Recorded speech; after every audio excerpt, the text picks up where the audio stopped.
Всем привет, друзья! Сегодня мы будем готовить смородиновый зефир, но не просто зефир, а зефир в белом шоколаде. На моем канале уже есть подробный рецепт приготовления ягодного зефира, который мы готовили заварным способом. А сегодня мы приготовим классический зефир на основе черной и красной смородины без добавления яблочного пюре. Подробности сейчас расскажу, а вы пока не забудьте подписаться на мой канал. Список ингредиентов я, как всегда, оставлю в описании под этим видео. А приготовление мы начинаем с пюре. Нам понадобится всего 100 грамм ягодного пюре.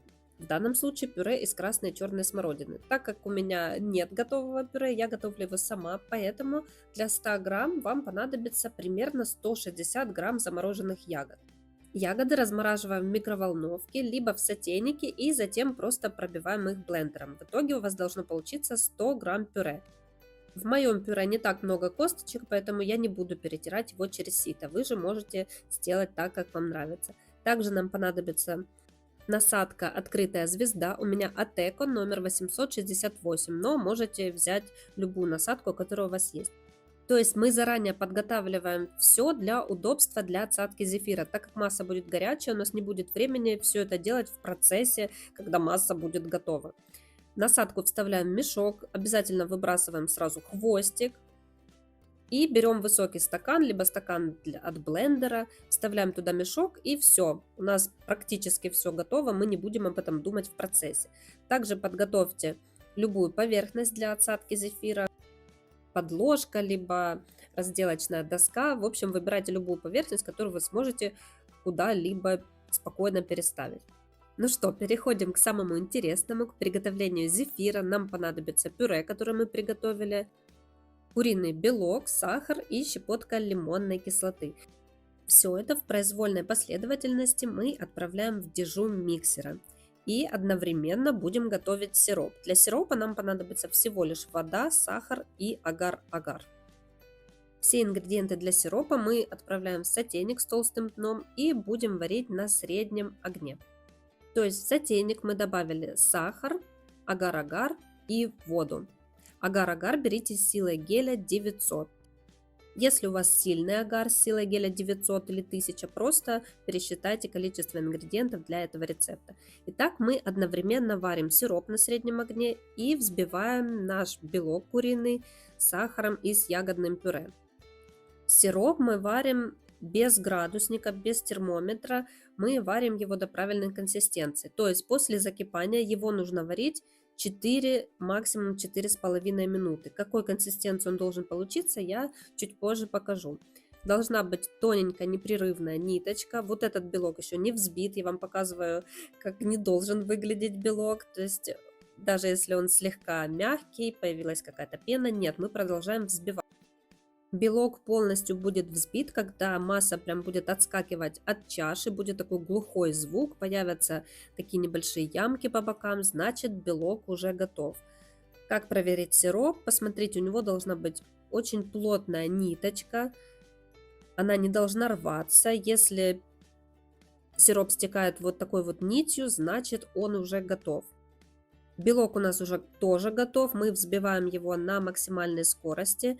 Сироп проварили и тонкой струйкой отправляем во взбивающийся белок.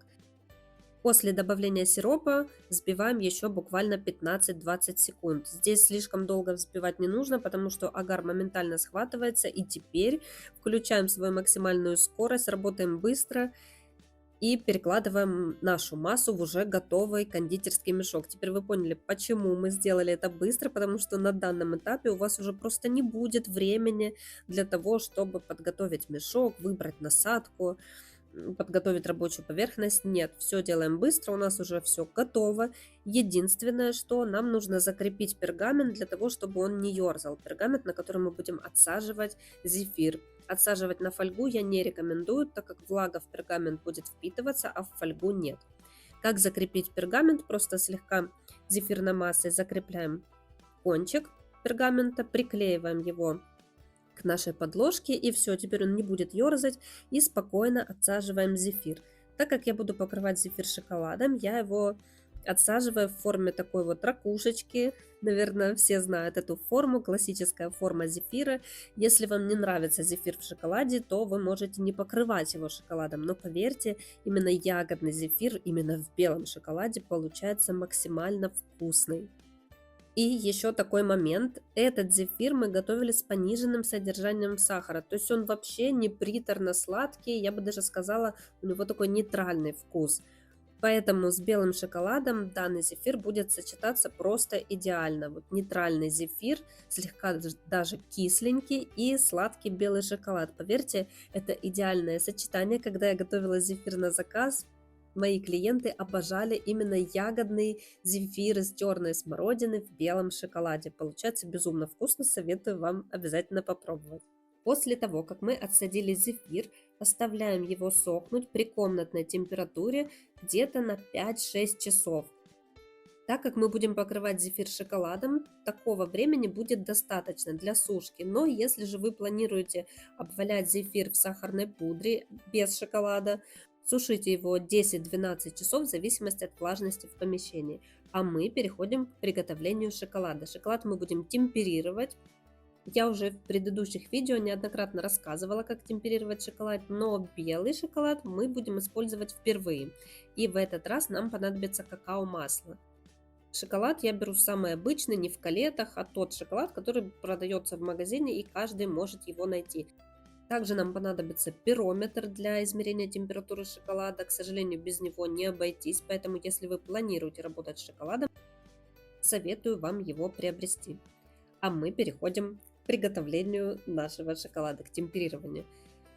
Берем 300 грамм шоколада и либо растапливаем его в микроволновке короткими импульсами, либо на водяной бане на среднем огне, так, чтобы миска шоколада не соприкасалась с шоколад. Растапливаем, нагреваем его до температуры 42 градуса, слегка уменьшаем температуру, постоянно помешиваем и примерно на 38 градусах добавляем калеты с какао-маслом, быстренько все перемешиваем и отправляем еще туда же 75 грамм шоколада, который мы не растопили. То есть мы растопили 300 грамм шоколада, добавили калеты 20 грамм и туда же еще 75 грамм шоколада вот такого нерастопленного.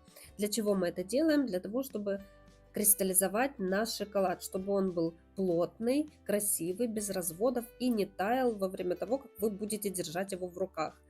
Это сложная тема, просто запомните, что мы, еще раз быстро рассказываем, берем шоколад, растапливаем его, постоянно помешиваем, растапливаем до температуры 42 градуса, опускаем температуру, как опускаем, перемешиваем постоянно шоколад. И когда у вас уже температура 38 градусов, добавляем какао-масло и не растаявший шоколад, то есть плитку шоколада. Перемешиваем, и рабочая температура нашего белого шоколада 28 градусов. Когда температура 28 градусов достигла, вы можете окунать в этот шоколад зефир. В общем, не буду долго рассказывать, запомните просто эти основные моменты. Когда зефир готов, он не должен выделять влагу, донышко должно быть сухое. Просто выкладываем его в миску. У меня специальные вилочки для шоколада, но вы можете взять обычные вилки, ложки. Просто убирайте шоколад со дна, струшивайте его для того, чтобы шоколада было немного. То есть у вас не должен быть шоколад с зефиром, а наоборот зефир в шоколаде. Максимально вкусный зефир получается, когда шоколад такой тоненький, тоненькое покрытие, слегка уловимое, но вкус от этого не менее яркий. Шоколад, если он правильно приготовлен, застывает довольно быстро. Поэтому, если вы хотите украсить этот шоколад орешками, либо кондитерскими бусинками, я в данном случае украшаю зефир сублимированной клубникой. Делайте это максимально быстро, потому как шоколад застывает, и вы просто уже не успеете его ничем украсить. Но можете, в принципе, этого не делать. У вас будет просто классический зефир в белом шоколаде. Классический, конечно, в черном шоколаде, но в данном случае у меня белый. Если вы планируете работать с черным шоколадом, покрывать зефир черным шоколадом, то посмотрите мои предыдущие видео, где я готовила печенье Мадлен, тоже с шоколадом, про темперирование там рассказывала. Ссылки на печенье Мадлен я оставлю в описании под этим видео. Если вы все сделали правильно, то в итоге у вас получится хрустящий, белый, красивый шоколад. И после того, как мы искупали весь зефир в шоколаде, оставляем его еще при комнатной температуре примерно на 2 часа. Ни в коем случае не убирайте зефир в холодильник. И после этого вы можете посмотреть, что зефир готов. Как видите, он абсолютно не прилипает к рукам, шоколад не тает. То есть это фактически та самая шоколадка, которую можно купить в магазине. А как вы знаете, шоколад, который куплен в магазине, он не тает в руках. То есть это не глазурь, он кристаллизированный. Вот такой, собственно, как у меня сейчас в руках. Для того, чтобы сделать зефир более аккуратным и красивым, можете срезать ножничками весь шоколад, который некрасиво лег на донышке. Выглядит безумно красиво. Мне очень нравится белый шоколад. Ягодный зефир выглядит очень празднично. Напишите в комментариях, получилось у вас или нет, как вам вообще рецепт. Верю, что звучит все сложно, но поверьте, это гораздо проще, чем вам кажется. Давайте посмотрим, как зефир выглядит внутри. Ну, это очень красиво, согласитесь.